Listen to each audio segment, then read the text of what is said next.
なんとなくうつうつする、イライラする、落ち着かない。こんな時ありませんか？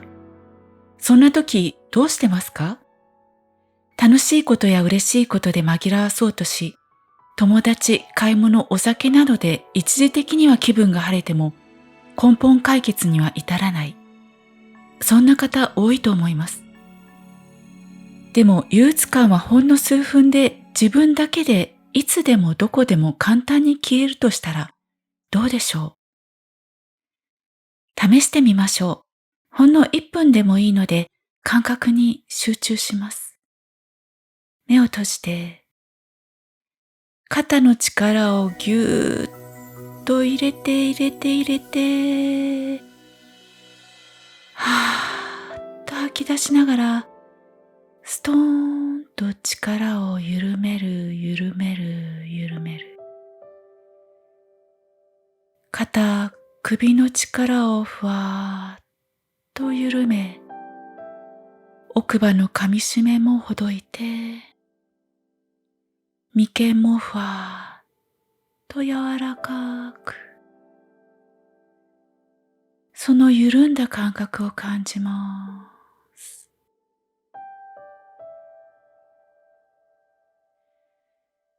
しばらく目を閉じたまま、全身の力がふわーっと緩んだ感覚を感じてください。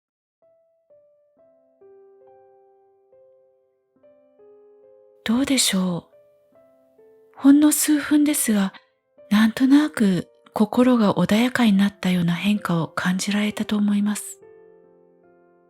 なぜこんなことで一瞬にして変わるのでしょう？今皆さんにしていただいたことは、普段思考に向いている意識を体の感覚に向けていただいただけです。それだけでほっとした安心感を得られるのです。それでは逆にざわざわしているとき、意識はどこに向いているのでしょう？それは頭の中の思考です。つまり、憂鬱感の原因は意識が頭の中の思考に向いていることにあるのです。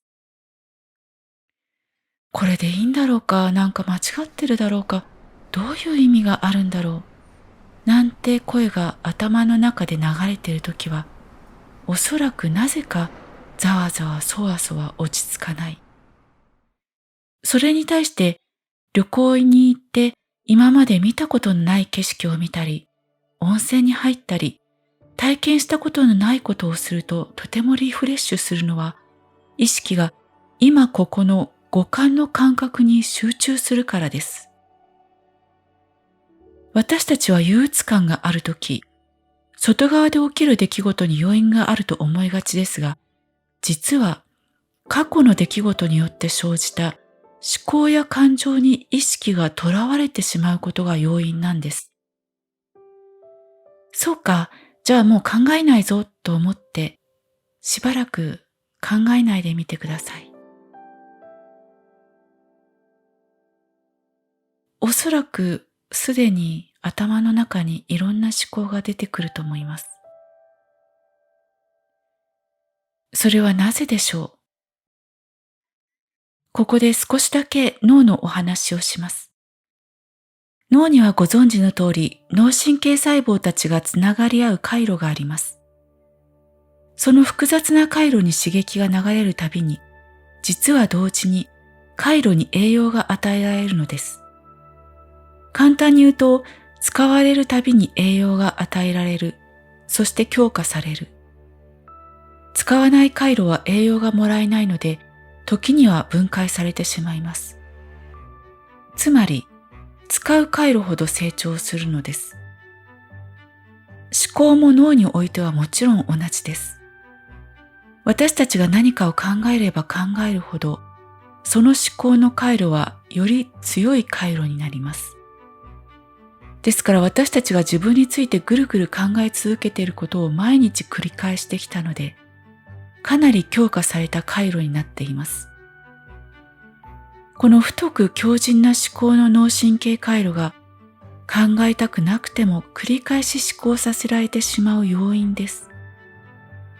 こうなると思考があたかも本当の自分のように思えてしまう。これを一体化と言います。その偽の自分の思考によって生まれる感情は、恐れと欲望の世界を生きています。この感情こそ脳の神経回路をより強くする刺激なのです。しかも思考は過去と未来に特化していて、あなたがどんなに今安全な場所にいても、もしかしたら災害が起こって死ぬかもしれないといった感情を刺激する思考を作り出すことができるんです。最悪なのはそこにいない人間のことを考えられるということです。昼間の会話を夜になってもまだ頭の中で思い返している。ああ言えばこう言う、こう言えばああ返す。架空の会話をしては怒りや悲しみを再生産しています。考えても答えの出ないことをぐずぐずと考え続ける。この感情を刺激し脳神経回路を強化してしまう思考を繰り返していることが私たちの不快感の要因です。思考を繰り返させ、あなたを感情的に揺さぶる左脳。その武器は過去と未来と人間関係。思考に振り回されることから脱出するためにはどうしたらいいのでしょう。まず、頭の中の思考に気づくこと。具体的な日常の実践例で試してみましょう。例えば夜寝る前に、今日チーフに説明したとき、なんかって変な表情したな。なんでだろう。なんか勘違いされちゃったかな。なんて言えばよかったかな。と思考がぐるぐる止まらなかったとします。そこで、いつもの自動思考だ。いつもの公開パターンだな。と、まず気づくこと。そして、その思考は自分ではないと気づく。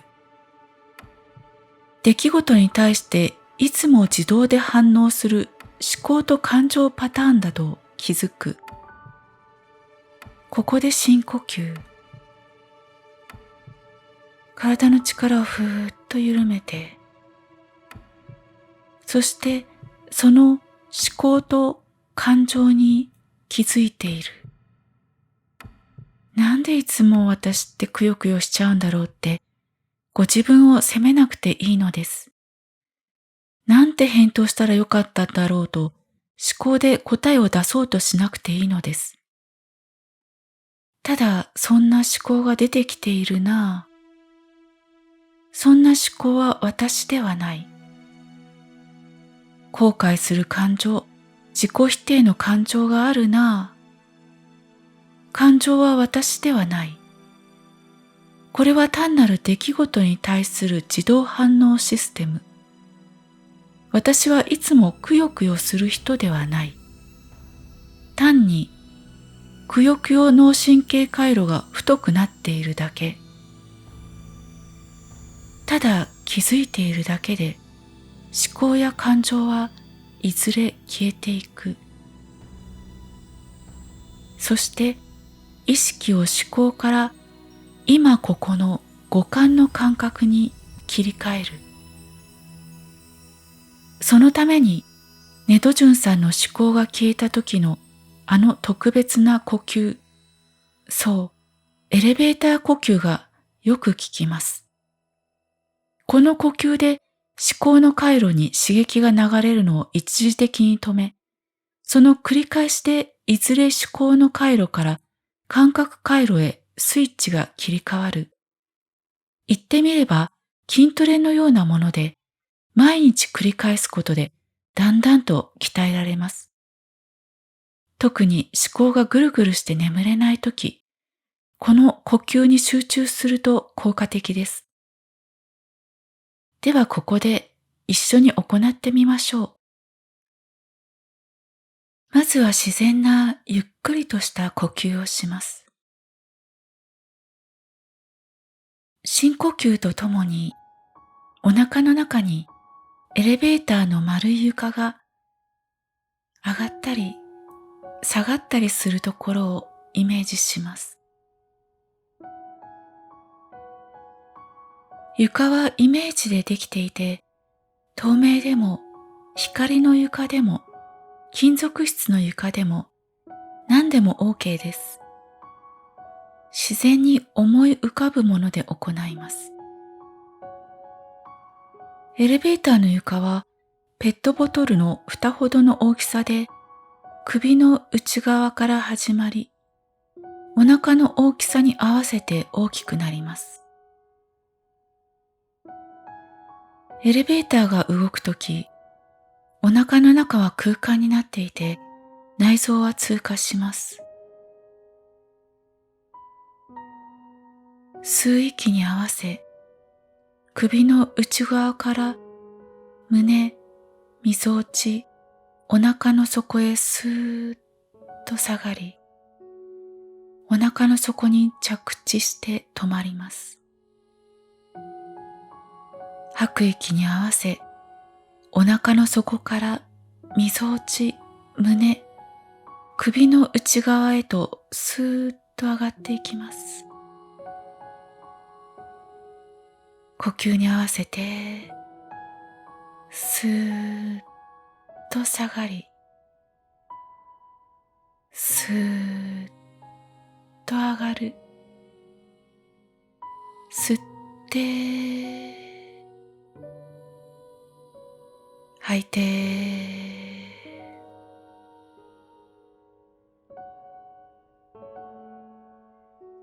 エレベーターの床をリアルにイメージで追っていきます。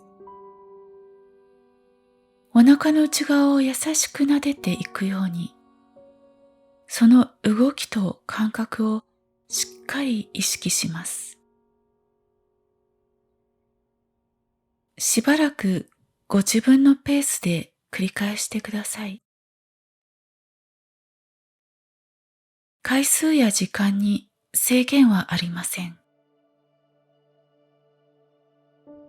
仕事や家事、勉強の合間などにできるだけ多く行うと、過剰な思考が収まりやすくなり、不安、ざわざわ、イライラなどの不快な感覚が収まり、いつでも穏やかでいられるようになります。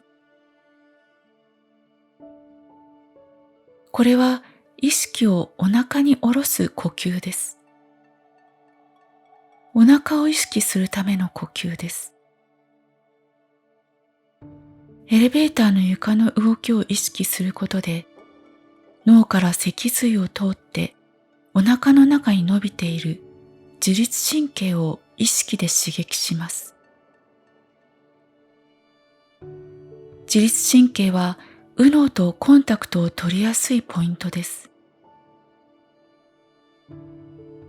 ただなんとなくイメージでエレベーターの床を動かしているようですが、この動きは幾重にも重要な意味があるので、ぜひ毎日の習慣にしてみてください。あなたがお腹を意識しているとき、左脳の思考はあなたを捕まえられません。感情的な思考がぐるぐるして止められないとき、イライラするとき、なんとなく不安なとき、日常の中で何度も何度もこの呼吸を行い、不快感を断ち切ってください。意識を体へ向けていると、気づいたらいつも気分よく、体調もよく、心地のいい毎日。そして今まで思考で解決しようとしていた答えを体の内側から感じられるようになる。思考では決してたどり着けない奇跡のような展開が始まります。全く違う世界が目の前にある。何がどうしてどうなったのか全くわからない。もしパラレルシフトというものがあるとしたら、それはこのような状況なのではないでしょうか。